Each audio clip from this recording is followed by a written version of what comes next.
There's one mistake that pretty much every new leftist makes. And unfortunately, if you fall into this habit, it'll kill your political effectiveness. The worst part is, this habit is so normalized that you probably don't even realize you're doing it. In fact, you're doing it right now. So in this video, I'm going to explain exactly how social media is holding leftists back, and I'm going to help you break through some of your limiting beliefs so that you can start making change and building power in your community today. Let's go. I'm sure I'm not the first person to make this analogy, so bear with me.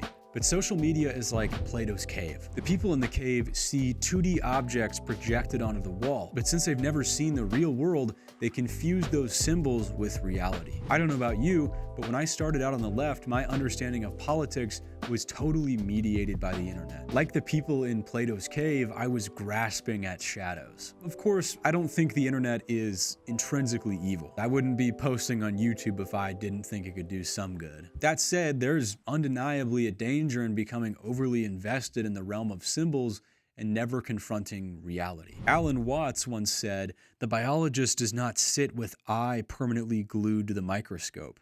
He goes away and works on what he has seen.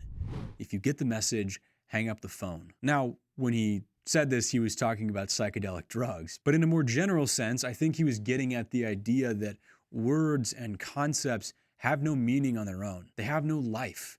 You give them life through your actions. For a long time, I didn't understand this. I was already a leftist, I'd gotten the message, but I literally didn't want to hang up the phone because it was all I knew. But now that I've started doing politics rather than just listening to people talk about politics, it's become very clear to me that internet discourse is not reality. It's a symbolic representation of reality. This is an obvious truth, but most people will never confront it. They don't have to, because they live within the system. If you're a Republican, you don't have to do much except drink Black Rifle coffee, drive a lifted truck around your used jet ski dealership, and vote every 2 to 4 years for whoever's holding the biggest gun in their campaign ad. If you're a Democrat, you don't have to do much except pop Prozac and watch Rachel Maddow on the way to your PowerPoint job, and vote every 2 to 4 years for some ancient pedophile. This is the ideology of the status quo, the path of least resistance. Capitalist democracy has programmed us to think of politics as something that happens once every 4 years. In reality, the 1% understand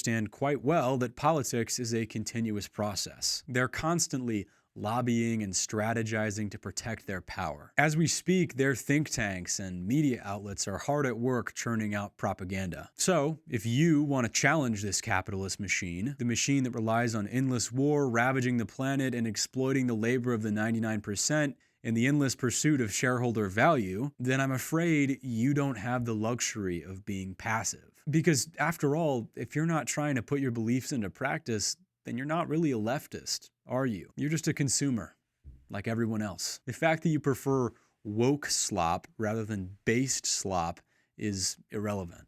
I understand that this message might be hard to accept.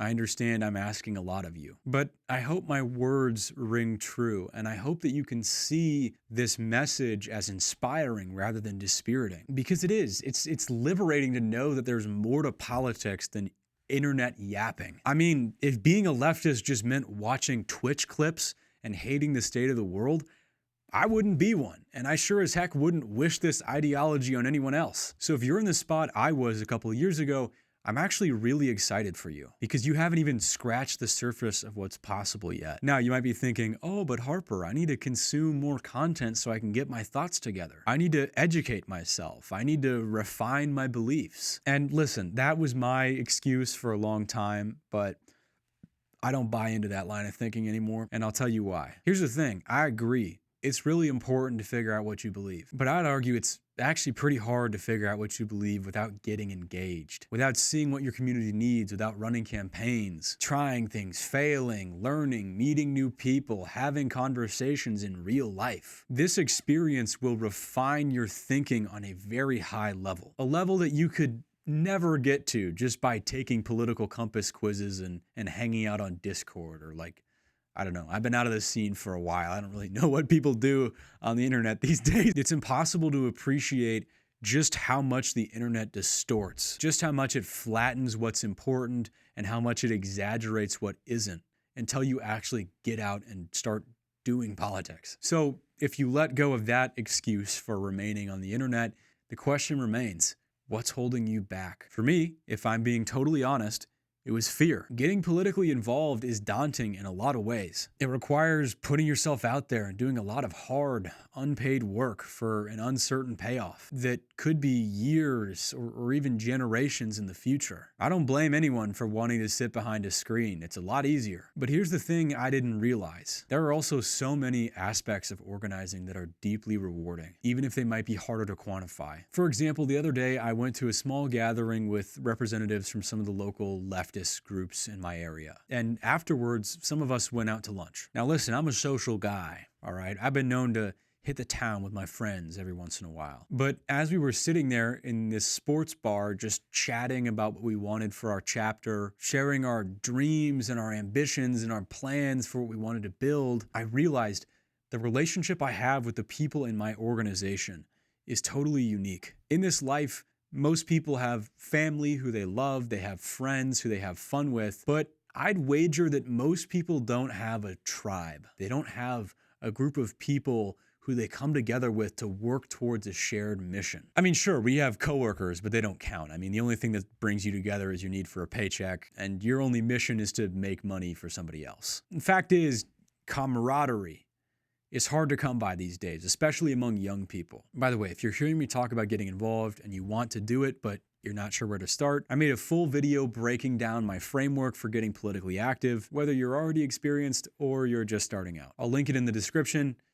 You can go watch that after this. And if you're one of those people and you do take the plunge, I promise you'll find it deeply rewarding. Now, I'm not gonna lie to you. Some days are gonna be good, and some days it's gonna feel like you're banging your head against a brick wall. But no matter what happens, for the first time in your life, you'll have the privilege of telling yourself, at least I'm doing something. I am no longer putting off what needs to be done. I have intervened in history in some small way. I don't know about you, but there's a reason I keep coming back to politics. Even though it's annoying, even though some people are gonna hate me for what I believe, even though I know I may not win. It's not because I like watching the latest drama recaps or watching video essays or looking at polls or any of that other sicko stuff. I keep returning because I feel that by striving to improve the social, economic, and political systems that we live under, by striving to leave the world a better place than I found it, by striving to pass on something beautiful to future generations, by working on a project that will outlive me, my existence becomes meaningful. If you've watched this far, hopefully you resonate with that mission. I think that's why my channel has been growing so fast lately, because our generation has enough entertainment. What we need is purpose. So if you feel alone, if you feel like you're the only one who sees what you see, look around. That could not be further from the truth. On a good day, about 20,000 people tune in to watch this channel. Think about it. That's a small stadium full of people who think like you, who have struggled just like you, who are fighting for a better world just like you. Every view on this video represents another person, a person that you could potentially connect and build with. And that's what gets me really excited about this channel going forward. I hope you realize this is about so much more than just YouTube videos. It's a movement of young people who are fighting for their future. That's why I'm currently building a platform specifically for new leftists who are looking to get serious about their political journey and want to learn and connect with others who are on the same path. I've been working on it for the past month and it's almost ready. If you're interested in that, you can click the first link in the description and download my free reading guide. Because that way when the platform is ready, I can let you know directly because I'll have your email address. I hope to see you there. A better world is possible.